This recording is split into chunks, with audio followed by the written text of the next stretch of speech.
What's up guys, in this video I'm doing something a little bit different. It's going to be a longer format, not much editing, but today I want to talk about video games as a collection versus video games as an investment.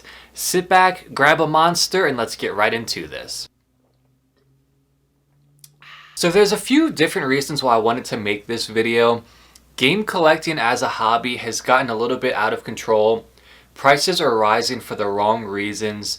Special editions of video games are getting ridiculous, and people think their video game collection is going to help them through retirement when it's really not. So I've been witnessing all this for the last 15 years or so, and I thought it'd finally be best to put some sort of video out there. During this video, I challenge you to open up your eBay app on your phone, go to sold listings, and if you're a collector, start browsing through things that you own. See what's sold recently and what's gone up in value in your collection. You may be surprised to see some things have increased when you really didn't think they would. Just as a disclaimer, I've been a video game collector since probably 2003. I've been buying and selling on eBay since 2007, and I've been eBay flipping and Goodwill thrift store hunting since probably 2009.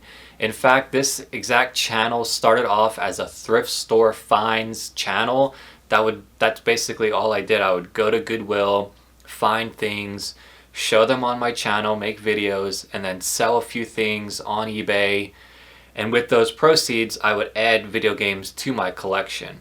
In addition to video games, I've always collected Pokemon cards, action figures, a few comic books, and just other random junk. So I don't mean to shit on collecting in general. I'm just expressing my opinion about the current state of the hobby. I think there's a few trends that's destroying video game collecting as a hobby. The first one that comes to mind is limited run games or any similar type of website that creates small batches of video games, creates this really false sense of limited supply in hopes that people go rush to pre-order the game and have the price increase in the aftermarket, which sometimes it does work, sometimes it doesn't. I have a couple different limited run games, but I never really bought into buying every single release they had just in hopes that they would raise in value. I think that's the wrong idea if that's what people are looking to do. And it kind of seems like that's what those type of websites want you to believe too. I think another problem is the trends that quickly rise and then fall, and they might gather like national attention. Nintendo amiibos come to mind. They wanted you to buy every single figure. I'm so glad I never got into that. I really think they're just complete junk, and a lot of people collecting these are just keeping them sealed anyway. The whole thought is that they'll hold this collection for 10 years and then it's going to be worth $50,000. Collector's editions of video games are getting outrageous. One example that comes to mind is kind of the reason why I wanted to make this video to begin with, but it's the Ninja Turtles Cowabunga Collection Collector's Edition. I got this for $150. I was excited to get it because I got it on Best Buy. I think it was the day that pre-orders were allowed, so I kind of felt happy to snag one. But then I got it home. I had no intention on keeping it sealed because of course I wanted to play the game and I wasn't going to buy another copy just to play it. This comes with complete junk. If you're looking through this, it comes with an acrylic diorama, a set of 5 metal pins, translucent plastic Tournament Fighters cards, like a cloth poster, and a small art book, and of course it has the larger box too. So what am I going to do with this? In fact, what is any collector going to do with this? If anyone has a game room similar to mine, they're probably not going to post these little things, these dioramas. I'm not sure what the point of this was for. Granted, it's my fault for buying it. I probably should have known what was in it. But it just occurred to me as I was unboxing this, like, what am I going to do with this? It's literally just going to sit on my shelf. Now, this is a very good game. But the game went on sale for Black Friday and Cyber Monday for like $24.99. The game isn't rare at all, and it's a good game. If you haven't played it and you're a Turtles fan, I definitely recommend picking it up. I remember when collector's editions just had an art book or a CD with the soundtrack. this is way too much stuff, and this isn't even the end of it. Another example that comes to mind is the God of War Ragnarok Jotner edition. It comes with a large hammer that people are getting very excited about. I'm watching YouTubers online. They're talking about this hammer like it's some sort of extreme collectible. If you flip it over, if you have this edition, it probably says made in China on it. It's literally just plastic junk, and people are gushing over this hammer like it's something awesome. They're saying they want to decorate their house with it. They want two. They want one on the kitchen table, one on their headboard. It's beyond outrageous if you ask me. There it is. There it is. Again, has a hefty, hefty weight to it. Solidly balanced. Beautiful craftsmanship. That's the 16-inch Mjolnir replica. Loving it. I can already see this on my mantle and on the mantle of very many, many fans. I don't see any need for anyone to have to purchase this, even if you're a die-hard fan. But there's people on YouTube saying they're going to leave it sealed. Like, why would you leave that sealed? First of all, it's huge. Are you really just going to put it in your closet, let it sit there for 10 years, take it out, and then sell it for $500 and maybe clear $150 after taxes, shipping, and fees for the platform that you sold it on? If your whole goal is to make $150 off a $200 purchase and it's going to take you 10 years to do that in real estate in your closet, then you're probably thinking the wrong things anyway. You're probably not on the right track to a path of financial freedom. Now, granted, I am all about making money.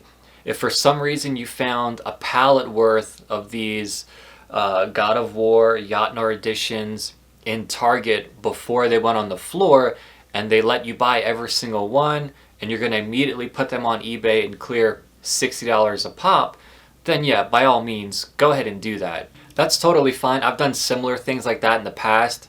A lot of those opportunities are not there because no one's going to find a full pallet of special editions, and if you do, they're probably not going to let you buy it. I think Target puts like a one item limit on rares or collectible items. Now, if you took my advice and you've been browsing eBay sold listings, searching for things that you currently own, and you notice they've gone up in value, ask yourself, is it going to fall in value? Is now a good time to sell?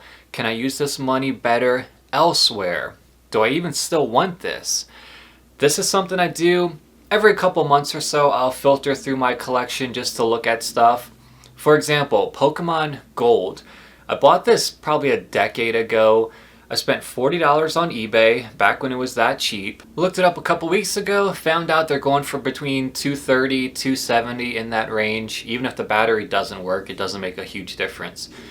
So my thought process was, I wanted this in my collection when it was a $40 game. That was only because I played it when it originally released. At $240 to $270, I don't need to keep it. I'm better off taking that money and doing something else, buying a couple modern games, buying some decorations for my game room, buying a power tool to work on one of my rentals, literally anything else. This is just a cartridge and a cardboard box. It is not worth $270 to me. So threw it on eBay and sold for $240. Happy to see it go. Don't miss it. Now the funny thing is, the person who bought it sent me a direct message on eBay saying, please make sure you pack it safely and securely. I'm a collector, looking forward to add it to my collection. So then I thought to myself, why would a collector pay $240 for this when they could have bought it for $40 10 years ago? And it's probably because famous YouTubers, media, social media are all telling these young people that Pokemon games are the best thing ever and they're going to keep going up in value and you should own all of them and blah blah blah. I mean, the game is hardly playable even when it does work. So I just thought that was kind of funny. You have to keep in mind too, there's going to come a time where cartridge-based games, Nintendo games, Game Boy Advance games, there's going to come a time where they don't even play. They won't work. The chips in these cartridges will stop working. It could be 10 years, it could be 50, it could be 150, but it is a fact, in time, these games, they won't work anymore. So then you're literally just owning a plastic cartridge that has no functional value along with the cardboard box. So then what are you really buying? And I honestly wouldn't be surprised if this comes sooner rather than later. We're already seeing people complain about Saturn games with disc rot. That could come along any day. It's a PS1, PS2, other disc games.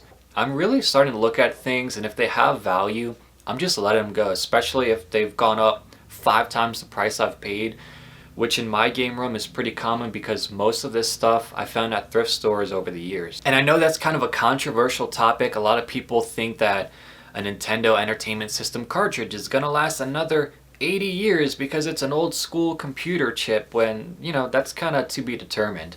I kind of sound like an old man when I'm like, it's junk, it's junk, it's junk. But really, it's just kind of plastic junk to me. Another trend that's kind of getting out of control is sealed, graded games. Now, I do understand that's kind of high-end collecting. Not everyone's going to go out and spend $800 or $1,000 on a retro video game with a grade of 8 or above. I think that's just a fad. That's just a trend that's going to come and go.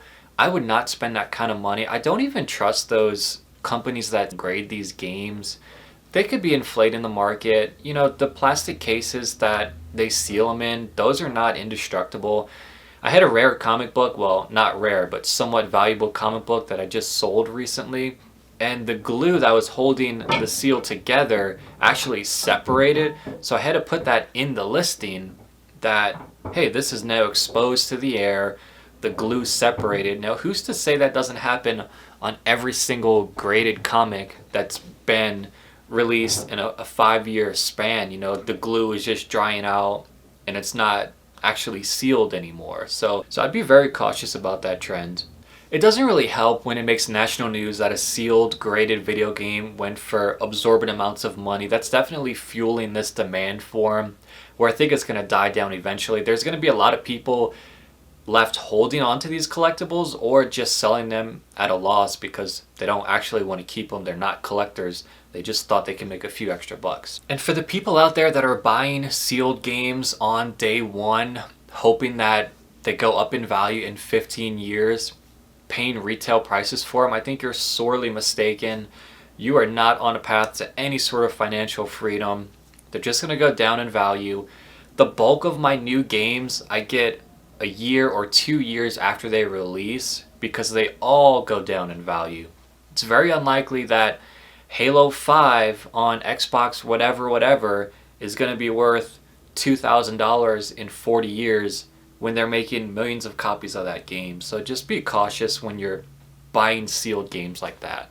My lighting is crashing. I don't mean to sound all negative. There is money to be made in thrift store finds or video game flipping or flipping collectibles, things of that nature. Now, if you're collecting video games as an investment, I don't think that's going to pan out well. Keep this in mind though. The person who's going to make the most money from video game sales, it isn't that rare find in a thrift store where you find a game for $5 and then sell it for $3,000. It isn't the person who works at the video game store or even owns the video game store that's selling games all year. It's literally the person who owns the strip mall that the video game store is located in. The owner of the video game store is paying rent every month to the owner of the strip mall. That's who's making the most money in video games. That should be a goal for a lot more people. You need to be saving up to invest in real estate. In rare cases, the owner of the video game store might own the building itself.